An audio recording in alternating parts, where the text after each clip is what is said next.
na yung mga bigat to our district, our first district, and our province of La Union. And to you, our friends from the media. Gandang umaga po. Thank you.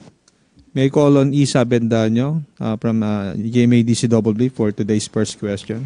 Magandang umaga po. Yesterday po sa isang prayer rally sa Maynila, binanggit po ni former President Rodrigo Duterte na yung charter change na isinsulong natin ngayon sa Kamara, ang punteriya niya ay term extension. Ilang beses niya pong binanatan si President Marcos Jr. at marami pa po siyang mga sinabi. Your thoughts po about it. Thank you. Thank you for the question. First, before I answer, I'd like to say na on my part, dahil taga Mindanao ako, mahal na mahal namin si former Pangulo, President Duterte, especially for what he's done for the Mindanao region. Having said that, I will not forget a speech na sinabi niya when he was congressman, ayaw niya yung trabaho dito, so hindi siya pumasok sa Kongreso, something like that. No? Whether it's a joke or if it was real, it kind of hints na maybe he doesn't or he hasn't been clarified on what's happening here in Congress. And that is, we have our legislative process, and when it comes to regular bills, that can happen in the BICAM. But if you listen to the debates in the plenary, when it comes to RBH 6 and RBH 7, there needs to be a synchronization between the House and the Senate.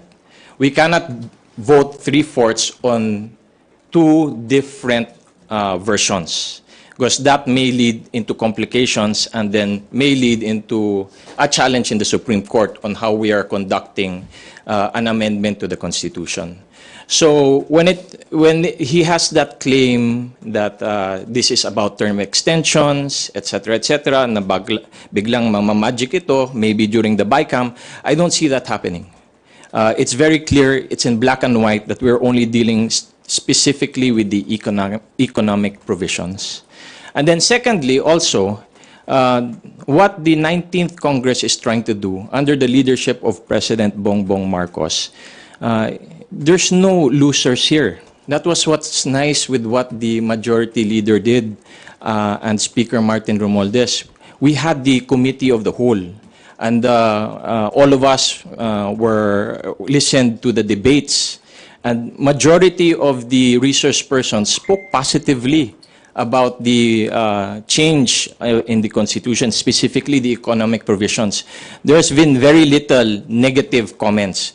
The only negative comments that we heard in the debates was, one, in regards to basic education. Number two, the conduct or the manner we are amending the Constitution, if it is really in line with the 1987 Constitution. So there are only two negative. Everything else was all positive. Advertisement, public utilities, corporate ownership, all of that was all positive. Unlike for those of us that served in the 17th Congress, it never really went into debate when we were discussing federalism. When we were discussing federalism, it might have led to also charter change. It will require charter change. And what's this? When we were discussing it, if you remember, we were all organized into 3-3-3, mga deputy speakers. So there were 3 for Mindanao. And the general template there was, that was how we were going to divide Mindanao into states, and also Visayas and the Luzon region. Sa amin, it was like Eastern Mindanao and Western Mindanao, and then you have the BARM. When you're talking about charter change for federalism, it was very clear in our internal discussions, you will have big winners and big losers. For example, if you merge together Caraga, Davao, and Soc-Sargen, then you have big fishing industry in Davao City, and then mining in Caraga. What's in the Zamboanga Peninsula? Coconut land. No? So, that proposition of charter change for the purpose of federalism is a little bit more detrimental to various parts of our country. The proposition for charter change under the Bongbong Marcos administration, there will be winners but no losers. That's how I understand it when it came to the debate in the plenary. And last but not least, because he kind of hit the parliamentary form of government, that's not on the table. That's not on the table. It's strictly economic. But if you want to even discuss that, we have to look into the accomplishment itself of the Duterte administration. And that is the passage of the Bangsamoro Organic Law. The Bangsamoro Organic Law is actually supposed to be a template for the federal form of government. And you have a parliamentary form of government inside the Bangsamoro Autonomous Regional Government. So it's a little bit of an oxymoron for our dear former president to attack the parliamentary form of government, and then in his time, in his administration, it is one of his greatest accomplishments for the Mindanao region. Magpipiggyback lang ako dun sa comments ni Congressman Khalid. I have, in the previous press cons, nag-statement naman po tayo na economic chacha po to. Purely economic chacha. Even if you watch the debates in the Senate, the House, wala naman pong pinag-uusapan tungkol sa politika. So, sabi nga natin during the debates, we have heard a lot of resource speakers. Even nga po yung medyo nasa negative side ng economic chacha, they were even spilling out statements na baka pwede naman kung ganito, baka pwede naman kung ganito. So hindi pa nga totally against yung sa economic chacha because we have never discussed a single thing about anything na political, extension of terms, anything political, wala po na pag-usapan. Di ba nga po, nandito rin kayo, sinabi po natin, ang political chacha po, it will come when the economy is blooming, when the economy is better. Kasi nga po, if you go to other countries, more progressive countries, nakikita po natin, parang lesser governed na po sila eh. Kasi nga po, they have better lives, they have work, they have sustainable lifestyles, mas okay po ang pamumuhay nila. So hindi na po masyado iniisip kung ano po bang benepisyo, ano pang nakukuha natin sa gobyerno. Kasi nga po, maganda na po yung takbo ng ekonomiya sila. So they're letting their leaders lead accordingly kasi nga po, nasasagot na po yung problema ng kahirapan, nasasagot na po yung problema ng education, nasasagot na po yung problema ng ekonomiya, ng sariling pamumuhay nila. So, yun lang po, in addition.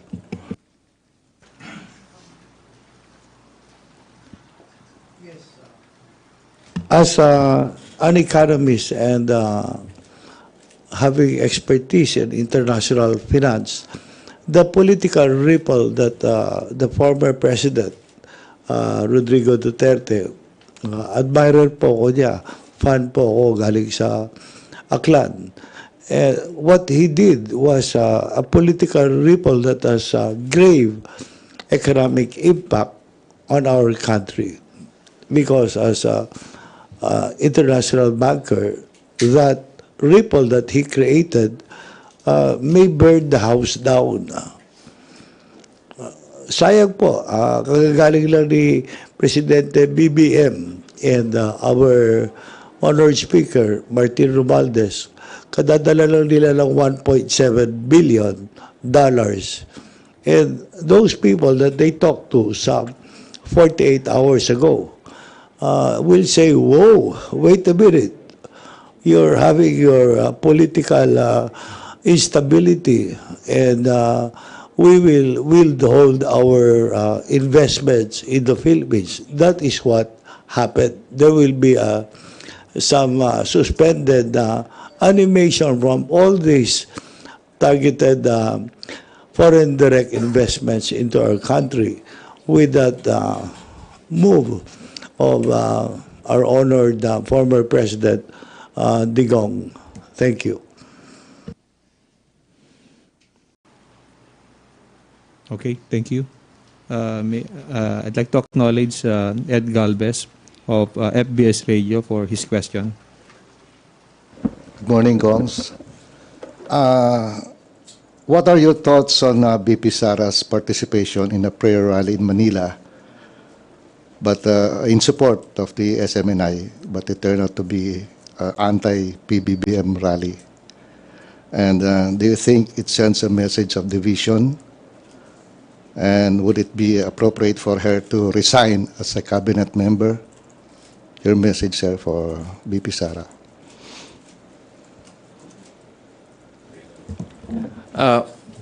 For me personally, no,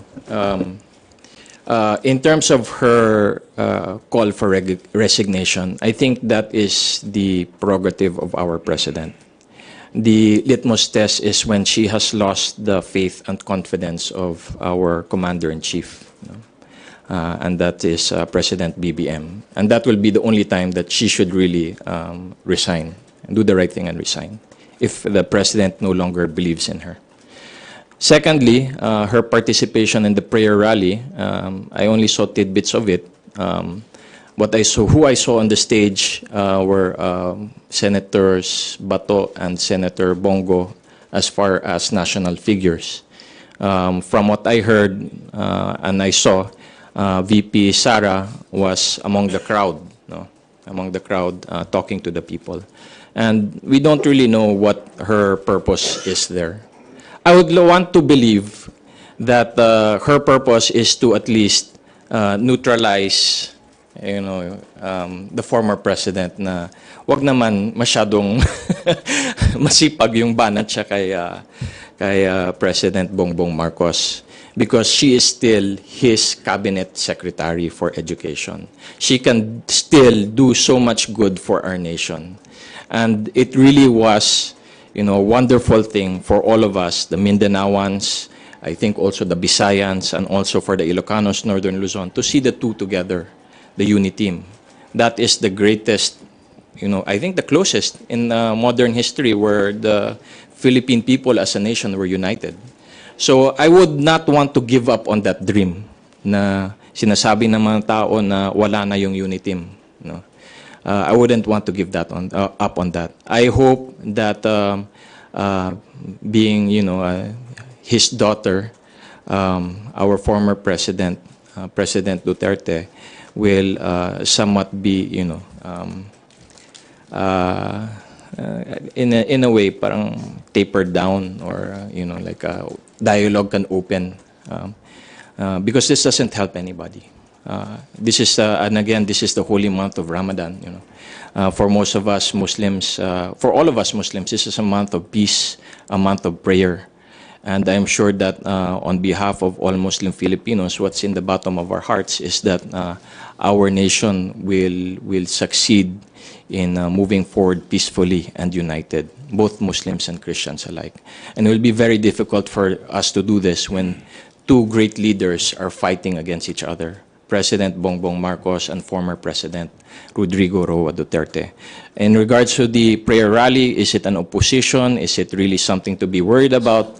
Kami naman, we're from Mindanao. So, basta lang walang armas, walang crossfire, walang violence, and you know, there's no harm. It's part of our democratic process for us to have freedom of prayer, freedom of opinion, freedom of speech, and in the end of the day, I strongly believe that the majority of the Filipino people will rally with our president, President Bongbong Marcos, because he's doing the right thing. Are there any additional remarks from other guests? Okay. Billy Vegas from Abante Politico for his questions. Ifa-follow up ko lang po, baka lang po meron kayong message, iba pang message kay kaya former President Duterte tsaka kay Vice President Sara, kasi it turned out na yung mga pinupuntahan nilang prayer rally nagiging anti-BBM rally. Yun nga, no, for me, parang I really don't understand the concept of the prayer rally kasi it's becoming a different kind of rally. Minsan mellow, minsan mainit na, umiinit. Pero the personalities who are there should be the personalities who are first and foremost na dapat nandyan na tutulong sa gobyerno para ayusin yung mga problema natin. Hindi yung dadagdagan pa yung mga political tension. But for me, they should also, of course, lahat naman tayo, walang monopoly ng love of country. Lahat yan, mahal nila yung bansa. Pero, mas marami pong malalaking problema yung bansa kaysa mag-uumpisa tayo. Stir the pot with political problems, political accusations, yung mga hindi na po kailangan na sinasabi sa entablado, na siyempre it will only agitate the public, yung mga nagrarally. So, I encourage them na tulungan natin yung gobyerno natin, tulungan natin si Presidente Bongbong Marcos kasi ang aga po ng politika. Napakaaga po. So, tulungan po natin yung bansa. Yes, akala ko economics lang to. Pero naging politika.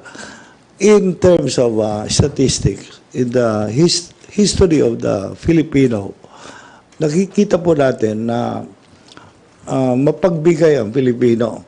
So, sa midterm period ng isang presidente, pinagbibigyan po ng Pilipino.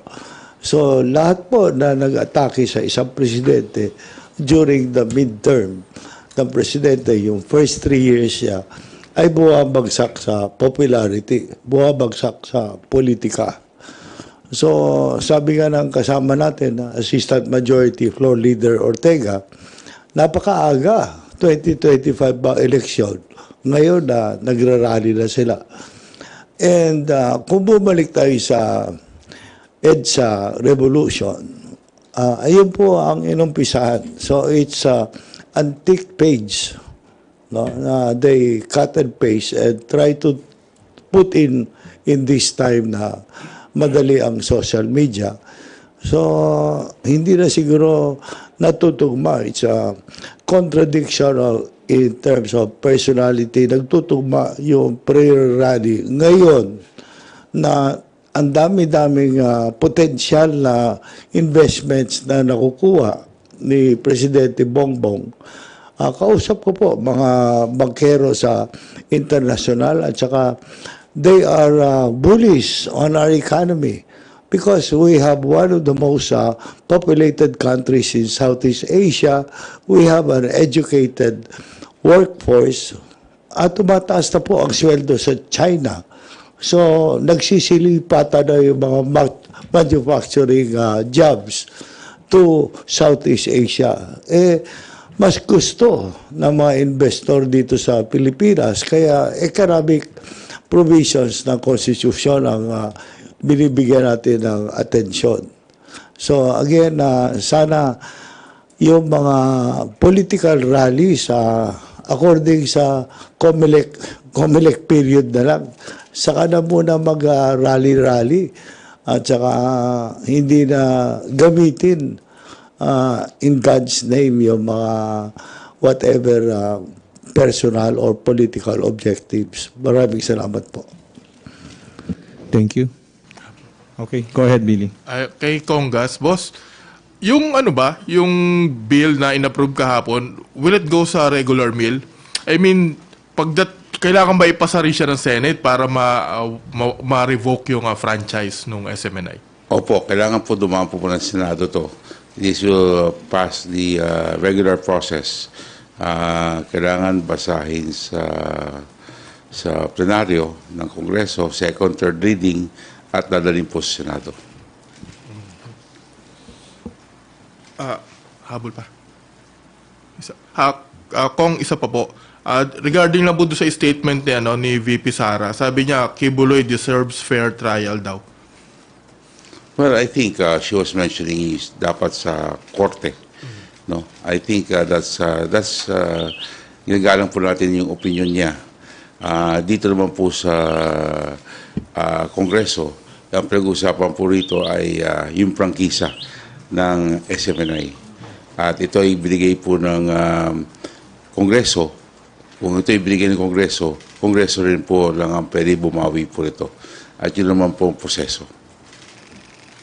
And as far as due process is concerned, dito po sa hearing po namin, 6 months has been given, 5 months of hearing, 6 hearings were conducted, and palagay ko mas maraming ang sinabi yung kampo ni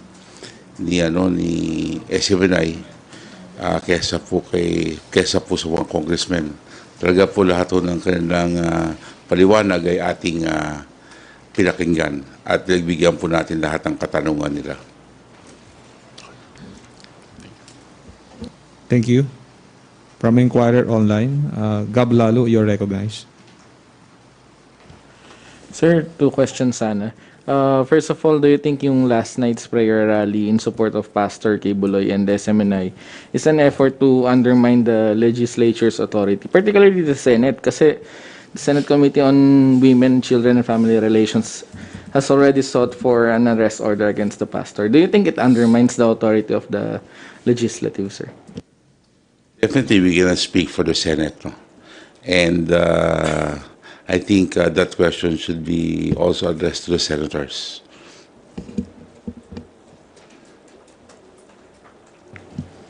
Kung yung pangalawa po, sir, do you think there's a greater chance for the pastor to show up in the House hearings? Kasi parang may promise po si Atty. Topacio na he'll try to convince si Pastor Kibuloy to attend. Kaso, sir, on another side, paano mangyayari doon? Kung a-attend siya dito, pwede ba siyang damputin ng Senate Sergeant at Arms? Pagay ko, hindi. No? Pero alam po ninyo, yung the mere fact na nagbigay pa rin ng palugit ng committee ng 3 araw on the request of Atty. Topacio just shows you kung gaano hong kaluwag ang committee sa pagbibigay po ng lahat ng request nila. Maski na po sa 5 buwan, minsan hindi dumating si Pastor Kibuloy, inimbitahan po siya 4 beses, ay pinagbigyan pa rin na on the special request of Attorney Topacio na bigyan po hanggang Biyernes. So talaga ho lahat ho ng pagbibigay at luwag ay binigay po namin during the 5-month hearing. So, nagsimula po kami November at kahapon lang po na desisyonan. Sir, do you think he'll show up? I mean, we cannot speak for the pastor, but do you think there's a possibility that he'll show up? Habang may buhay, may posibilidad.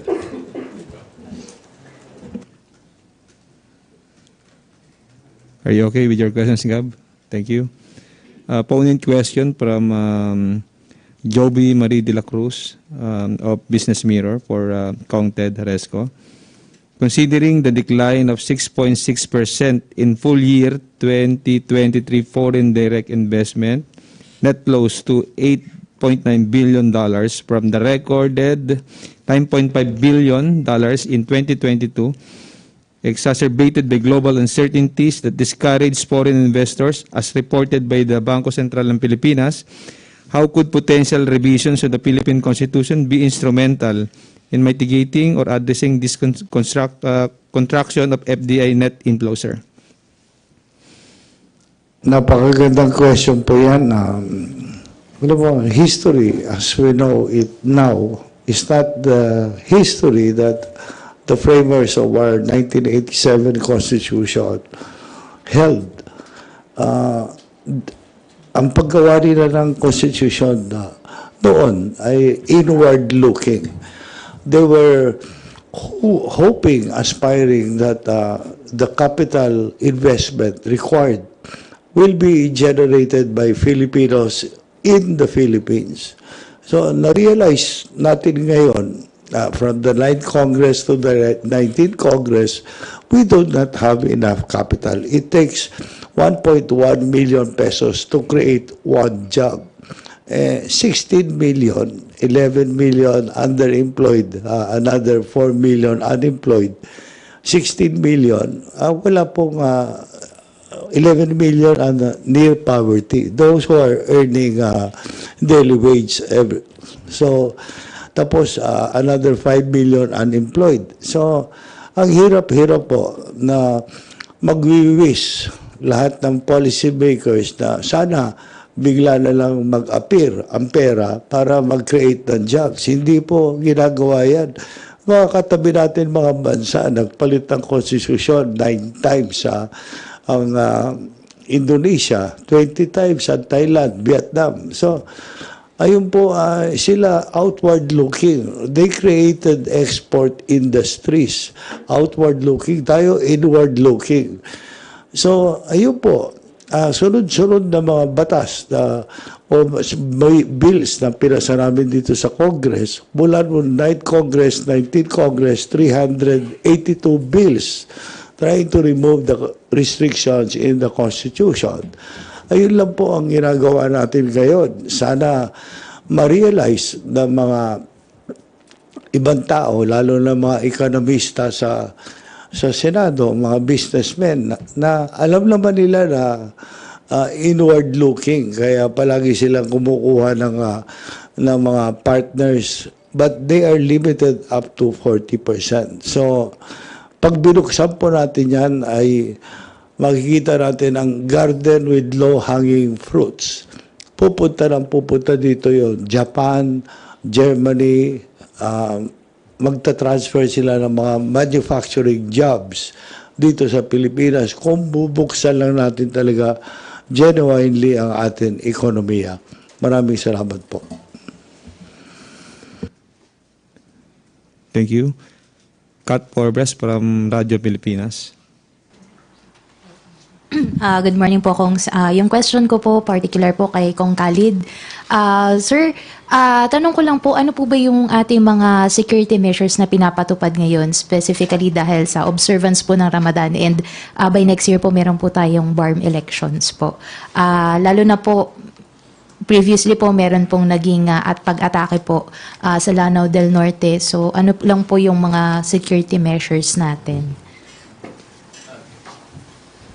Thank you for the question.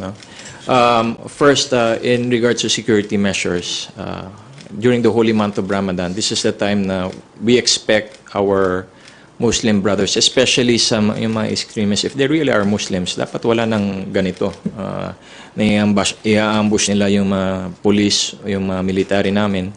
This is supposed to be parang ceasefire month, no? But what was worrisome about that ambush, there were pursuit operations, and if I'm not mistaken, the leader of that ISIS group surrendered to the provincial government. Bata pa sila, mga 15 years old.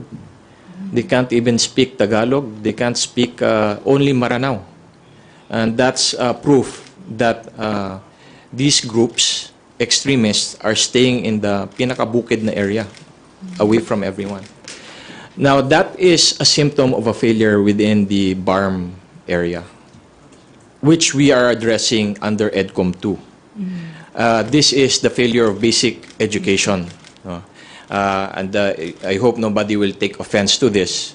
It's an old historical culture or mindset na the Philippines is a Catholic country, therefore Catholic education. So the very traditional mindset Muslim Filipinos in the Bukid, in the far out areas, might feel na they don't trust sending their kids to DepEd schools.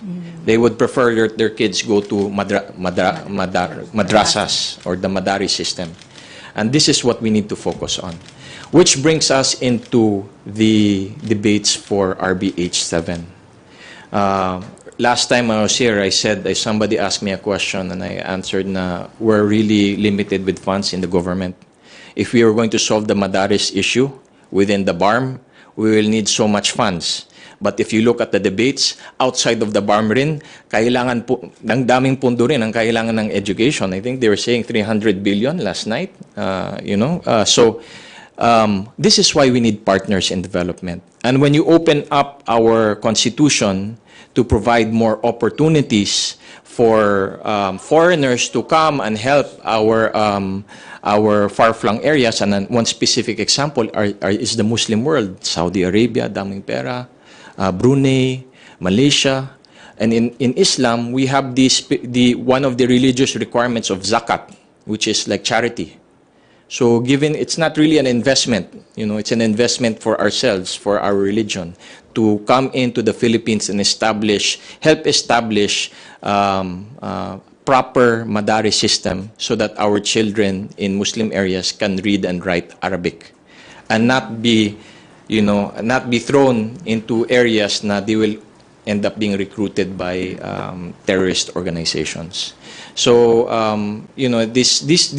what happened in Lanao del Norte, the attack, the surrender of the ISIS leaders, brings to light again the problem that we have. And how do we solve that solution? So one is that Madaris. Second is we are discussing now the part of the peace agreement and the Bangsamoro Organic Law is the transformation of the MILF base camps. There's supposed to be 10 billion a year allocated to the transformation of these base camps into peaceful communities. None has been given so far from our knowledge. So again, we have the problem of lack of government funding.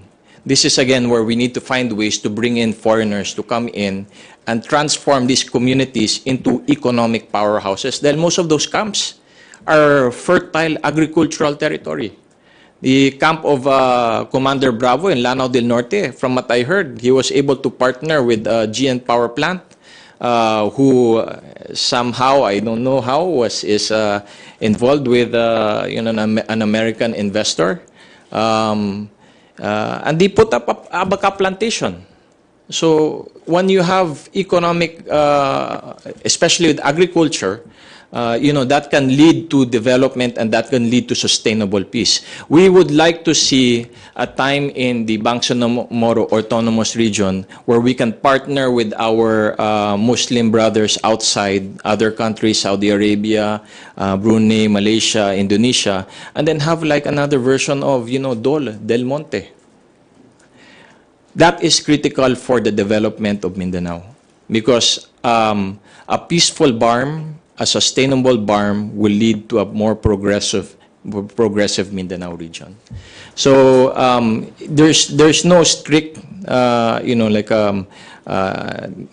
solutions now that we can do because the problems that we're having when it comes to Islamic terrorism in the region of Mindanao is really long term. I mean, the short-term solution is pursuit operations, and I'm not in favor of the military solution. Because it will always come back every year. That's what I always warn our military brigade after the Marawi siege. Bantay mo yung mga ISIS. Sinasabi mo, mga 10 lang sila. The next year, we had a security briefing in the province. The 10 became 30. And then now, it's mga, I think the latest count was mga 300. Almost 1 battalion strong of extremist terrorists within the Lanao region. So, the military solution is not a permanent solution. A real solution is an economic solution, and that is what RBH7 can bring to the Mindanao region. Thank you po. Thank you. Ay, si Congress. Yes, may I add to that?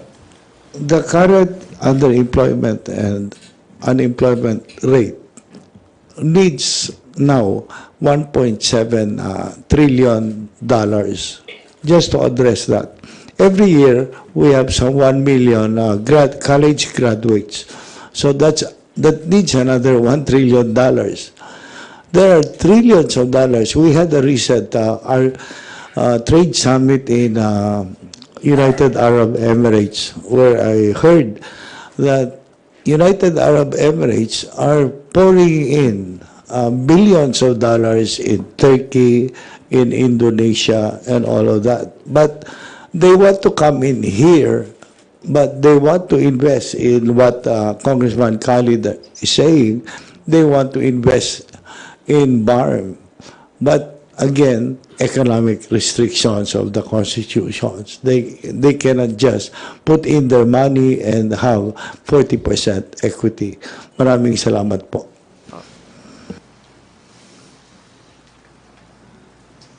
Thank you. Melalis Moras from PTB4. Hi, good morning po mga Kong. Kung matutuloy po kasi inaasahang maipapasa na sa second reading today yung RBH 7 pero sa takbo ng debate may mga kumu-question pa rin kung kailangan nga ba ito at makatutulong nga ba to sa ekonomiya. Even some groups may ikinakasang rally mamayang hapon dahil mukhang minamadali umano itong plenary interpellation. So for Kong Haresco, may I ask as economist, yung sagot nyo po kung kailangan nga ba talaga ito sa ekonomiya, just to reiterate, lalo na dun sa mga kumu-question pa rin dito. And even some congressmen can comment po na yun nga kung talagang minamadali ba ito. Well, nothing to do with economics. For some, it is a vehicle to prepare for the 2025 election. So, yun siguro yan ginagawa nila na rally. Siguro sunod candle parade at saka sunod burning of effigy. So nakita na natin yan sa history natin. But we're talking about the future of the country. And we have seen for the past 37 years, yung framers of the Constitution, they were thinking of the future but only in terms of politics. Only in terms of politics. And they put the ultimate power on the Supreme Court. What if an investor comes in with $1 billion? And what if the future Supreme Court changes their decision na hindi na pwede pumasok sa power at saka telecoms na ginawa ni FBR Law? So, naletse-letse na yung $1 billion siya kasi doon sa Supreme Court, hindi mo ma-predict kung sino ilalagay ng future president sa Supreme Court. So, economics and business, it is about expectation. It is about anticipation.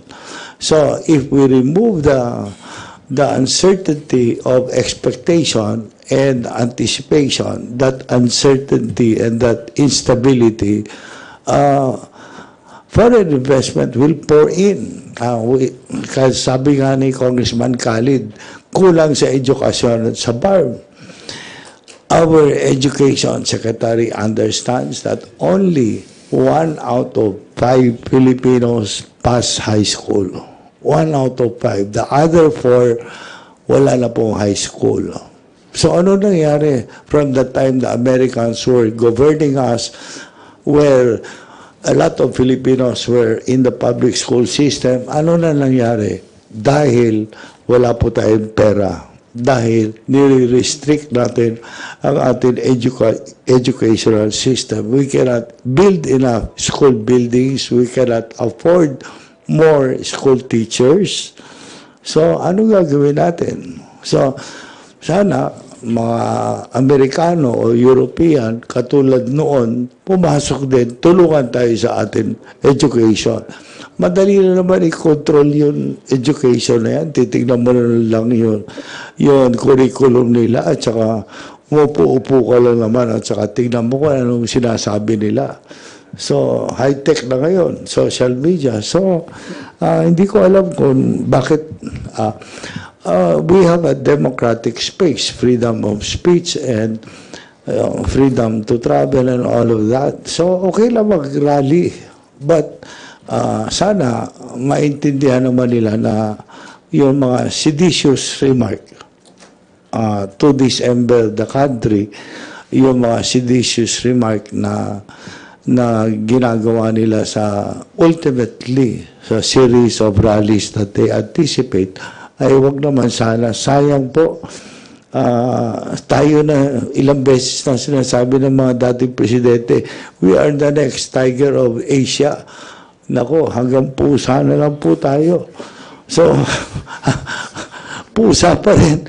Nandito na nga 110 million Filipinos sa Indonesia, 240 million Indonesian. 3:1 ang investment sa kanila. Mas mahirap ang ease of doing business sa Indonesia, pero ang dami-dami pumapasok. Bakit? Kasi palagi sila nagpapalit ng constitution kung ano ang nangyayari sa buong mundo. era na po for the past 50 years ang liberalization. Yung sa part lang nung question mo, ma'am, to add, as part of the Committee on Rules, we will exhaust every maximum na time that we have to hear out, of course, all of the opinions, the remarks from different congressmen or resource persons. Kasi during the RBH committee meeting, madami pong sides yung napakinggan natin. Different sides, different opinions on the educational sector, advertisements.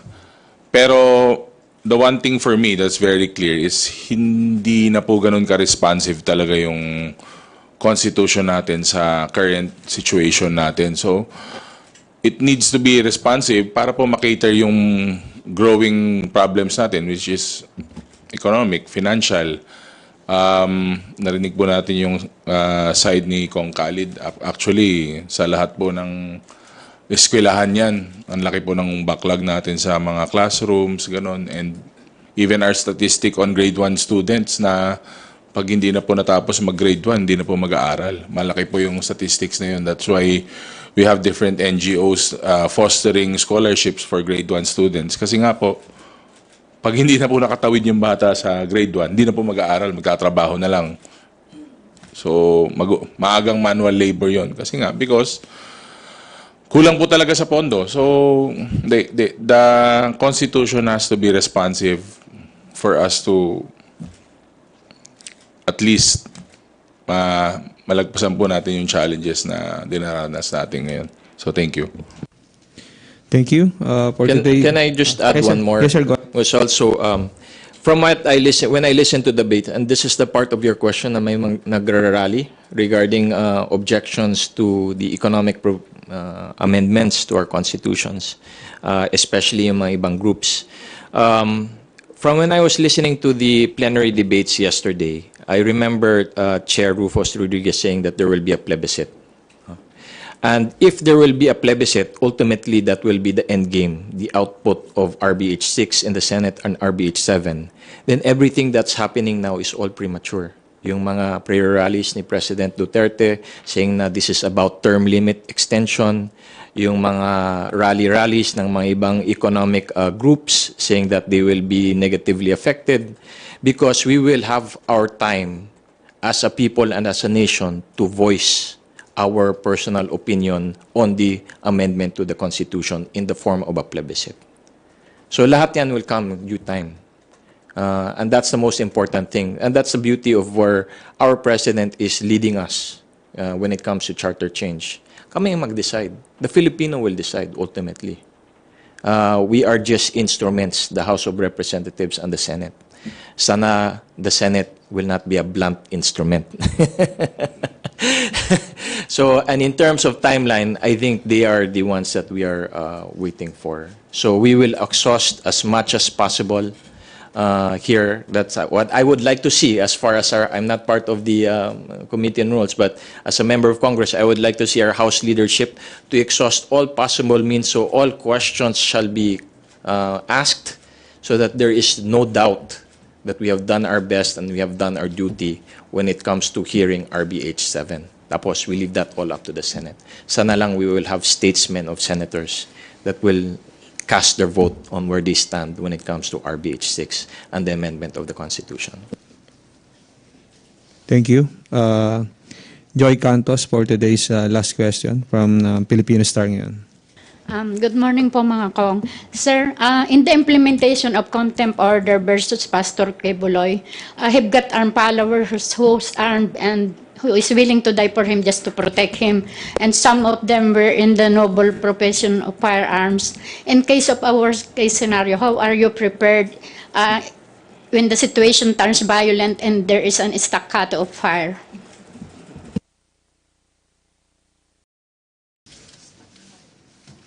Well, palagi ko naman po, meron po tayong special forces dito sa Kongreso at may mga pulis naman po tayo, no? Na pwede pong maiwasan po yan. Ang tanong ho nyo is, paano ho ma-prevent?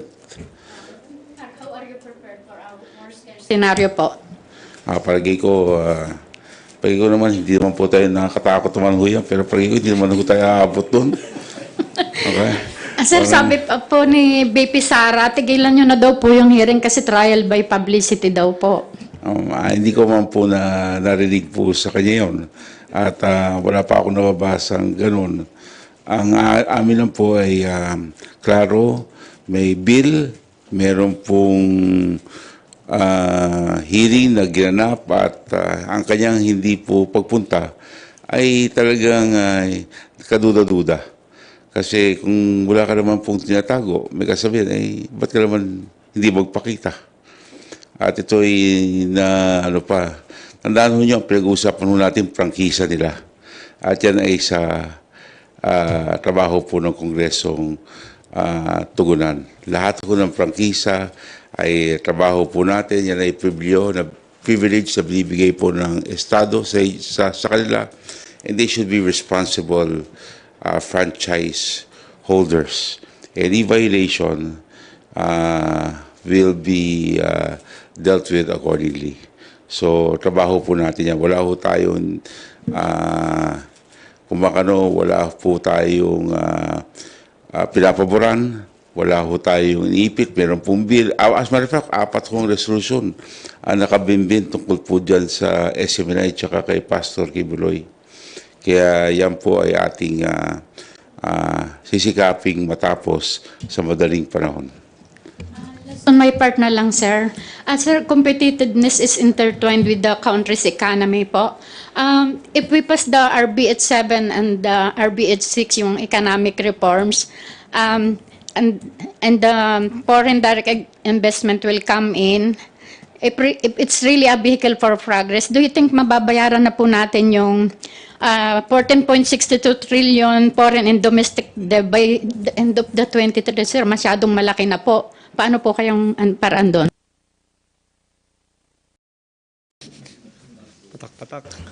Alam niyo po, meron tayong bagong theory sa economics na mula pa noong 1998 na it's not about the amount of debt you have, it's how you grow greater than your debt.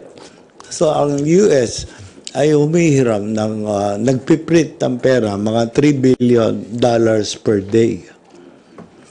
So ang growth rate nila is 1.4% sa interest rate na babayaran nila. So yung modelo na yan ay ginamit ng Europa, ng China, ng Japan. Ayun na po ang bagong tira. As long as you grow faster than the interest rate of the bankers, okay lang yan. So ang problema natin ay pag hindi tayo mag-grow, so ang target natin, sana sundin ang growth rate ng China, doon lumilipad siya ng 11% per year. Umaabot lang tayo ng 6%. Ang interest rate sa bangko ngayon, dati 2% lang. Ang interest rate, 5%. 5.5. So, kailangan mag-grow tayo, ma-hit natin ang target na 8%. Paano natin ma-hit yan?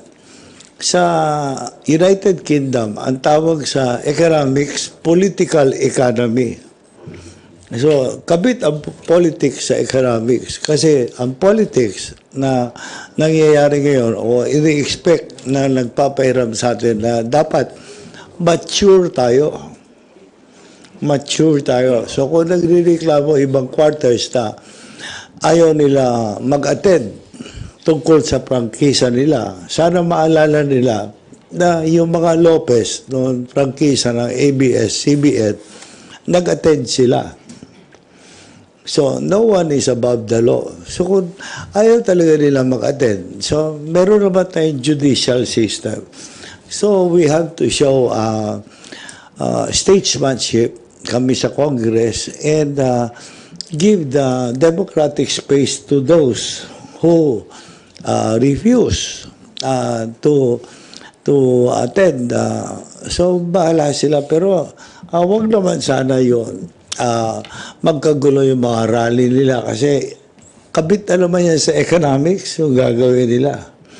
So, sinisira nila yun. Yung ekonomiya na pinaghirapan mula nung panahon ni Presidente Cory hanggang ngayon, sinisira nila yung direksyon ng ating mahal na Presidente. Maraming salamat po. Thank you. We invite our honorable guests to share their closing statements if there is any. Thank you. So again, on behalf of, especially, I think I'm the only Mindanaoan here, Mindanaoan legislators. I'd like to thank our friends in the media for your time and for helping us relate to the general public